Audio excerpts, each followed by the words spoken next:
प्राणायाम से ऊर्जा कैसे जागती है? प्राणायाम योग का एक अहम हिस्सा है जो सांस की ताकत का इस्तेमाल करके शारीरिक, मानसिक और आध्यात्मिक सेहत को बेहतर बनाने पर ध्यान केंद्रित करता है। संस्कृत में प्राण का मतलब है जीवन शक्ति या जरूरी एनर्जी और आयाम का अर्थ है बढ़ाना या कंट्रोल करना। प्राणायाम की टेक्निक आपको स्ट्रेस मैनेज करने, एनर्जी लेवल बढ़ाने और पूरी एनर्जी को बढ़ावा देने में मदद कर सकती है। यहाँ 7 ऐसे प्राणायाम बताए गए हैं जिन्हें आप अपनी एनर्जी यानी ऊर्जा बढ़ाने के लिए अपने एक संतुलित दैनिक दिनचर्या में शामिल कर सकते हैं। यह आपके लक्ष्यों के अनुरूप होनी चाहिए ताकि आप पूरे दिन ऊर्जावान और सक्रिय बने रहें। इन 7 प्राणायामों के नाम हैं: पहला भस्त्रिका, दूसरा कपालभाति, तीसरा अनुलोम विलोम यानी नाड़ी शोधन, चौथा भ्रामरी, पांचवा उज्जाई, छठा सूर्य भेदन और 7वां शीतली। ये प्राणायाम सांस लेने और छोड़ने की विभिन्न तकनीकों का उपयोग करते हैं जो शरीर और मन को शांत करने, ऊर्जा को संतुलित करने और विभिन्न स्वास्थ्य लाभ में सहायता प्रदान करते हैं। पहला भस्त्रिका प्राणायाम। भस्त्रिका प्राणायाम, जिसे धौंकनी श्वास भी कहा जाता है, यह श्वसन तंत्र को उत्तेजित करता है, शरीर की थकावट, मानसिक तनाव को घटाता है। यह एक जोरदार श्वसन व्यायाम है जिसमें तेजी से सांस लेना और छोड़ना शामिल है। भस्त्रिका प्राणायाम को शरद ऋतु में शुरू करने के लिए सबसे अच्छे प्राणायामों में से एक माना जाता है। यह शरीर को ऊर्जा प्रदान करती है। यह प्राणायाम चयापचय को तेज करता है और वजन घटाने में भी मदद करता है। यह फेफड़ों को मजबूत करने, शरीर को डिटॉक्स करने, ऊर्जा बढ़ाने और तनाव कम करने में मदद करता है। भस्त्रिका प्राणायाम मन को शांत करता है और तनाव और चिंता को कम करने में भी मदद करता है। रक्त में ऑक्सीजन की मात्रा को बढ़ाता है, वात, पित्त और कफ का संतुलन बनाए रखता है। जिन्हें गैस्ट्रिक अल्सर, हार्निया, मिर्गी या चक्कर आने जैसी समस्याओं से पीड़ित लोगों को भस्त्रिका प्राणायाम नहीं करना चाहिए। गर्भवती महिलाओं को भी यह प्राणायाम नहीं करना चाहिए। फेफड़ों की समस्या वाले लोगों को और उच्च रक्तचाप यानी हाई ब्लड प्रेशर वाले लोगों को भी भस्त्रिका प्राणायाम सावधानी से करना चाहिए। यह विशेषज्ञ की सलाह के बिना नहीं करना चाहिए क्योंकि यह रक्तचाप को बढ़ा सकता है। दूसरा, कपालभाति। कपालभाति हठ योग की एक क्रिया है। मुख्य रूप से यह षटकर्म के अंतर्गत आने वाली शुद्धिकरण की प्रक्रिया है, लेकिन इसे प्राणायाम के रूप में भी किया जाता है। संस्कृत शब्द में कपाल का अर्थ होता है ललाट और भाति का अर्थ होता है प्रकाश। इसका अर्थ बोध या ज्ञान में भी होता है।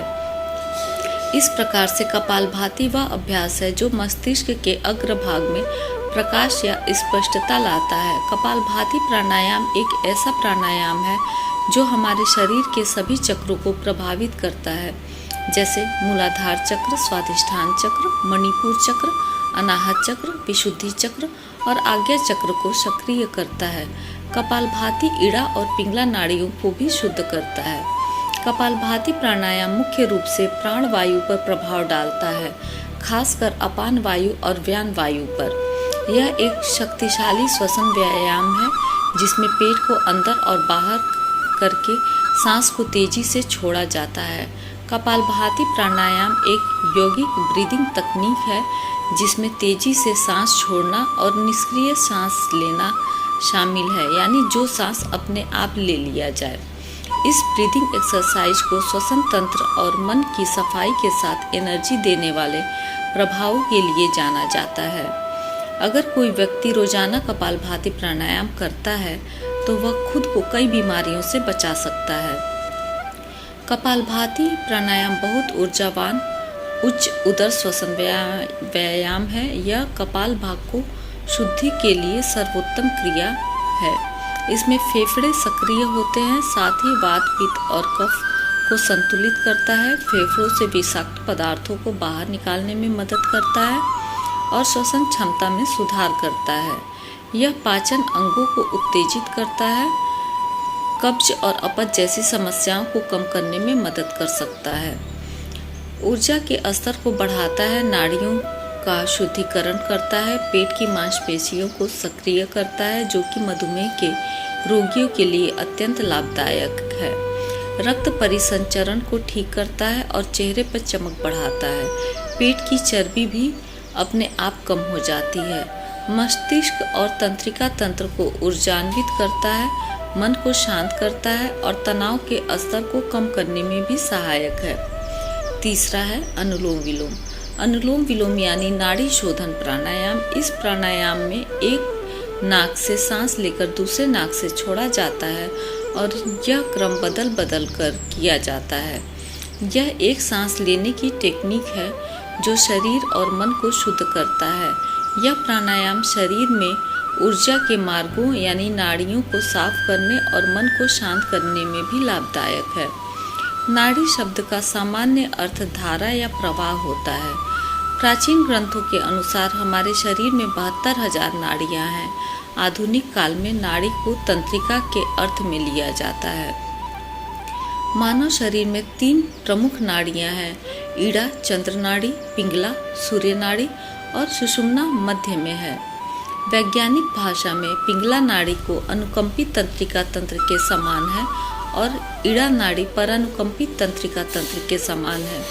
जब ईड़ा नाड़ी यानी बाईं नासिका बाधित होती है तब सर्दी, अवसाद, मंद मानसिक ऊर्जा और निष्क्रिय पाचन क्रिया का अनुभव होता है, और जब दाईं नासिका बंद रहती है तब गुस्सा, गर्मी और चिड़चिड़ाहट को अनुभव करते हैं। नाड़ी शोधन प्राणायाम एक श्वसन प्रक्रिया है जो ऊर्जा वाहिकाओं के अवरोधों को खोलने में मदद करती है और मन को शांत करती है। इस तकनीक को अनुलोम विलोम प्राणायाम कहते हैं। प्रतिदिन इसका अभ्यास करने से मन शांत, प्रसन्न और स्थिर रहता है। यह संचित तनाव और थकान को कम करने में भी मदद करता है। मुख्य रूप से यह प्राणायाम सुषुम्ना नाड़ी और अनाहत चक्र पर प्रभाव डालता है। यह सहस्रार चक्र को भी सक्रिय करने में मदद करता है, जिससे उच्च चेतना से जुड़ने में सहायता मिलती है। चौथा है भ्रामरी प्राणायाम। भ्रामरी प्राणायाम का नाम भ्रमर शब्द से लिया गया है, जिसका भारतीय भाषा में अर्थ होता है मधुमक्खी या भंवरा होता है। भ्रामरी प्राणायाम की मुख्य क्रिया एक ध्वनि है जो मधुमक्खी या भंवरे की गुनगुनाहट जैसी होती है, और यह इस नाम के पीछे का कारण यही है। यह योग और ध्यान का एक अच्छा रूप है जो मन को शांत करने के लिए बहुत अच्छा है। यह प्राणायाम तनाव, चिंता, दबाव आदि को आराम देने में मदद करता है और थकान, कान, नाक, आंखों के लिए बहुत अच्छा है। विशेष रूप से इस योग के उपयोग से थकान, मानसिक तनाव आदि के महत्वपूर्ण लक्षणों को ठीक किया जा सकता है। भ्रामरी प्राणायाम सामान्य रूप से और तेजी से आत्मा को आराम देता है और इसे करने के बाद व्यक्ति हल्का महसूस करता है। इस योग या प्राणायाम का सबसे अच्छा हिस्सा यह है कि इसे करना बहुत आसान है और इसे कभी भी कहीं भी किया जा सकता है। यह तुरंत तनाव दूर करने का भी काम करता है। भ्रामरी प्राणायाम में भिनभिनाने की आवाज के साथ सांस ली और छोड़ी जाती है, जिससे मन तत्काल शांत होता है। यह प्राणायाम मन को उत्तेजना, निराशा और चिंता से मुक्त करने के लिए एक उत्तम श्वसन तकनीक है और यह बहुत हद तक क्रोध को भी दूर करता है। पांचवा है उज्जाई प्राणायाम। उज्जाई प्राणायाम, जिसे विजयी श्वास या सागर श्वास भी कहा जाता है, यह सांस लेने और छोड़ने की एक विशेष विधि है जिसमें गले को हल्का संकुचित करके सांस लेने और छोड़ने की आवाज उत्पन्न की जाती है, जो समुद्र की लहरों की तरह सुनाई देती है। संस्कृत शब्द में उज्जाई का अर्थ होता है विजयी। यह जी धातु से बना है, जिसका अर्थ होता है विजय प्राप्त करना, और उपसर्ग उद का अर्थ होता है बंधन। इस प्रकार उज्जाई वह प्राणायाम है जो बंधन से मुक्ति दिलाता है। इसे अतीन्द्रिय श्वसन भी कहते हैं, क्योंकि यह मन को सूक्ष्म स्तरों तक ले जाता है और ध्यान की तांत्रिक विधियों जैसे मंत्र जप, अजपा जप, क्रिया योग और प्राण विद्या आदि में खेचरी मुद्रा के साथ इसका उपयोग किया जाता है। इस प्राणायाम से विशुद्धि चक्र तथा आज्ञा चक्र पर विशेष प्रभाव पड़ता है। यह कुंडलिनी शक्ति को जागृत करने में भी मदद करता है। यह अभ्यास शरीर और मन को शांत करने, ऊर्जा बढ़ाने और तनाव कम करने में मदद करता है। छठवां है सूर्य भेदी प्राणायाम। सूर्य भेदी प्राणायाम सूर्य यानी पिंगला नाड़ी का परिचायक है और भेद का अर्थ होता है भेदन करना या जागृत करना। इस प्रकार सूर्य भेदी का अर्थ हुआ पिंगला नाड़ी को भेदना। इससे केवल सूर्य स्वर से श्वास को ग्रहण करते हैं, अतः इसे सूर्य भेदी प्राणायाम कहा गया है। यह अभ्यास मुख्यतः दाहिनी नासिका से श्वास लेकर पिंगला नाड़ी को सक्रिय करता है, जो सूर्य से जुड़ी ऊर्जा नाड़ी है। इसे सौर श्वास तकनीक भी कहा जाता है। यह प्राण शक्ति वाहिनी पिंगला नाड़ी शक्ति तथा उष्णता बढ़ाती है। साथ ही यह अनुकंपी नाड़ी संस्थान से है। यह चित्त को बहिर्मुखी बनाने तथा मूलाधार चक्र से आरंभ होकर आज्ञा चक्र में समाप्त होती है। जब अभ्यासी इस प्राणायाम को करते हैं तो यह उनके शरीर को गर्म करता है, उनके मन को ऊर्जावान बनाता है और मानसिक थकान को भी दूर करता है। सूर्य भेदी प्राणायाम का नियमित अभ्यास शरीर में प्राण, जीवन, ऊर्जा के प्रवाह में सुधार करके प्रतिरक्षा प्रणाली को मजबूत करता है। सर्दी के मौसम में सामान्यतः सभी इस प्राणायाम का अभ्यास कर सकते हैं।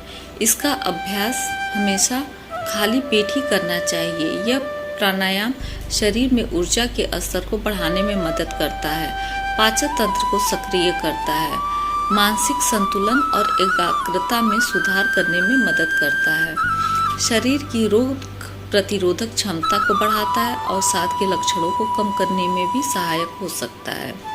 सातवां और आखिरी प्राणायाम है शीतली प्राणायाम। शीतली प्राणायाम शरीर को शीतलता प्रदान करने वाला प्राणायाम है। संस्कृत में शीतली शब्द शीत धातु से बना है, जिसका अर्थ होता है ठंडा या शीतल। अतः शीतल का अर्थ हुआ जो शांत, वासना रहित एवं सहज हो। शीतली प्राणायाम का दैनिक अभ्यास शरीर के साथ मन को शांत करता है। शीतली प्राणायाम शरीर के तापमान को कम करता है, जिससे हमारे तंत्रिका तंत्र और अंतःस्रावी ग्रंथियों पर सकारात्मक प्रभाव पड़ता है। इस प्राणायाम का अभ्यास करने से व्यक्ति युवा और आकर्षक दिखने लगता है और इसका दैनिक अभ्यास भूख और प्यास को नियंत्रित करने में भी आपको सक्षम बनाता है। शीतली प्राणायाम को हमेशा अपने बाकी सभी ऐसे आसनों और प्राणायामों के अभ्यास के बाद करें जो शरीर के तापमान को बढ़ाते हैं। इन अभ्यासों के बाद शीतली प्राणायाम का अभ्यास शारीरिक तापमान को संतुलित करने में मदद करेगा। शीतली प्राणायाम में जीभ को मोड़कर श्वास ली जाती है, जिससे शरीर ठंडा होता है। इन प्राणायामों का नियमित अभ्यास तनाव कम करने, एकाग्रता बढ़ाने, ऊर्जा के स्तर को बढ़ाने और समग्र स्वास्थ्य में सुधार करने में मदद कर सकता है। आज का सुविचार: वक्त गूंगा नहीं होता, बस मौन रहता है। समय आने पर वह कर्म के रूप में अवश्य जवाब देता है। फिर मिलते हैं अगली वीडियो में। तब तक खुश रहें, स्वस्थ रहें।